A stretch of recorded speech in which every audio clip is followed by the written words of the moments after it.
Breastfeeding rates start high but drop drastically in the first couple of weeks after the birth. And much of this is due to myths and misconceptions, making new moms think that they are failing when they are actually doing just fine. And today I want to look at a couple of these myths that you don't fall into the same trap, thinking that you're not okay when you're actually doing a fantastic job. The first myth: breastfeeding should be painless from day one. Now, there's a very fine line here when we talk about pain. The feeding itself should not be painful. If the entire feeding is painful, that is most probably a latching issue, which is 90% of the problems. But now think about it. This baby is sucking on the same spot multiple times a day. Your nipples need to adjust to this vicious sucking over time. So it is very common to be sensitive and to take a couple of days, maybe even a couple of weeks, for your nipples to not be so tender and sore every time the baby latches.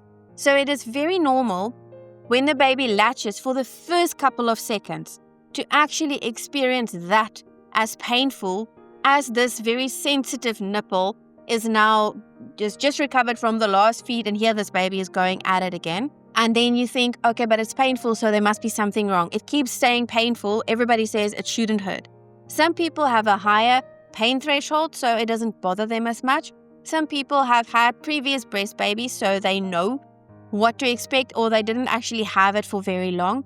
But it is very common to have, I call it nipple pain, but I'm careful with that because if your nipples are sore and they are cracked, then that is a clear indication that the baby's latch is wrong. That's why I'm saying it's a blurry line. You need to be very sure that the pain you experience is only when the baby latches for the first couple of seconds and then the feed is fine. If it stays sore for the duration of the feed, you have cracked nipples, they are bleeding, and you can hear the baby sucking air, then clearly that is not a good latch. It's not purely because your nipple hasn't toughened up. I've got a breastfeeding video right here that explains to you step by step how to latch your baby if you think this might be a problem. Myth number 2, babies should strictly feed on a 3 to 4 hourly schedule. Now, some babies are angels and they actually stick to a schedule like this. But most babies feed on demand, and demand looks different for everybody else.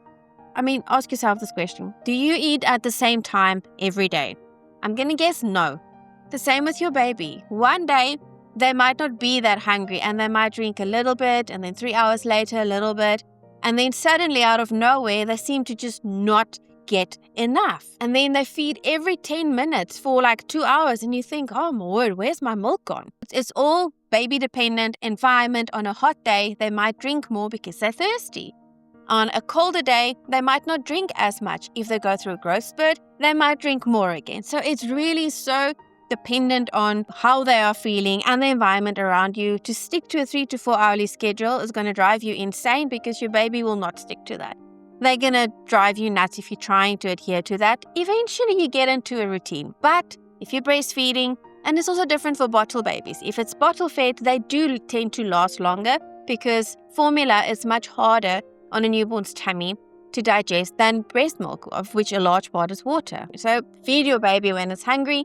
If you're not really sure how you will know how to tell if your baby is hungry, I've got an awesome video here that tells you all the clues to look out for from early on when your baby is just a little bit hungry to like really hungry and now you need to make a plan. You can check it out here. Myth 3. And this one is so triggering for me because I heard it so many times with my twins. You're not making enough milk. Now, every mother that I've ever met has gone through this doubt. Am I making enough milk for my baby? It is the most normal thing or question to ever have as a new mom. And I want to say almost all of the time it will be, yes, you are making enough milk.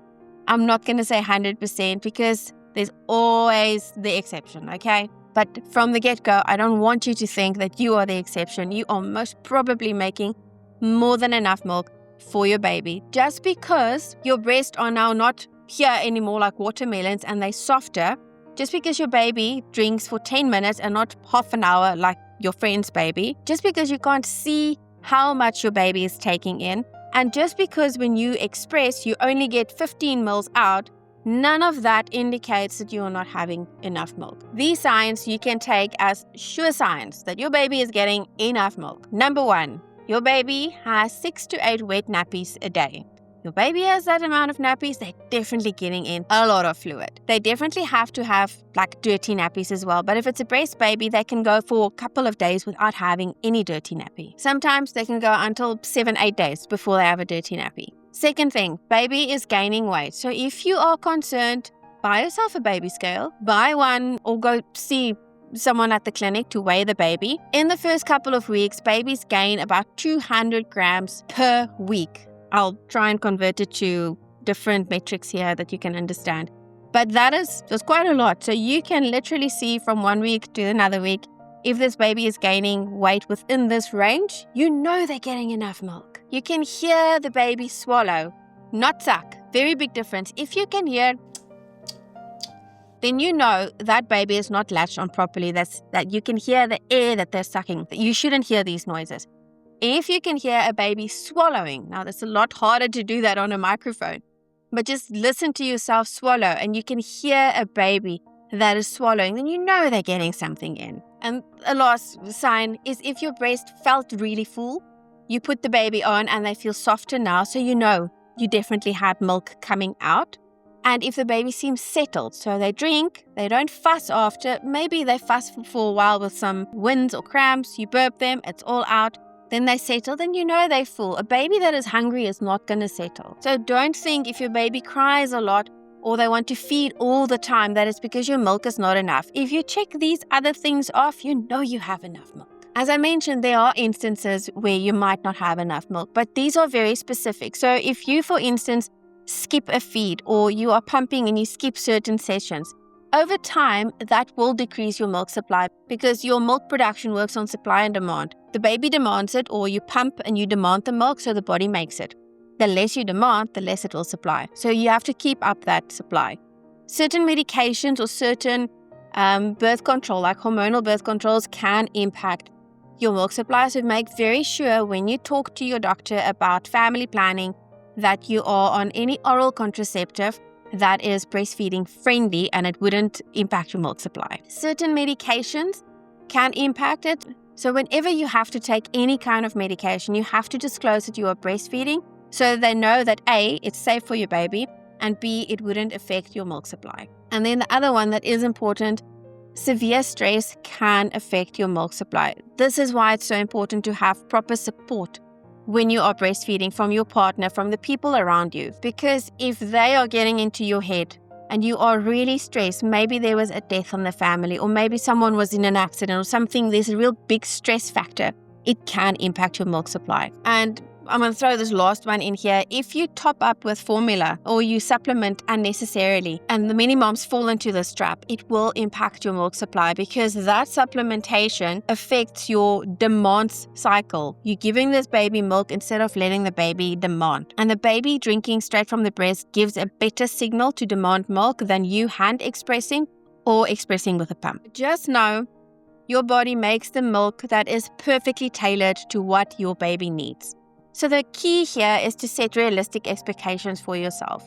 No one's breastfeeding journey is going to be the same. You are doing your best. That's what you need to take away from here is you are doing your best. You are watching this video because you are trying to see if you can do anything different. But I want you to know that breastfeeding doesn't define you as a mother. It is amazing. And it is the best feeding that you can give your baby, right? But keep in mind, the first few weeks are the hardest, especially if you've never done this before, if it's your first baby.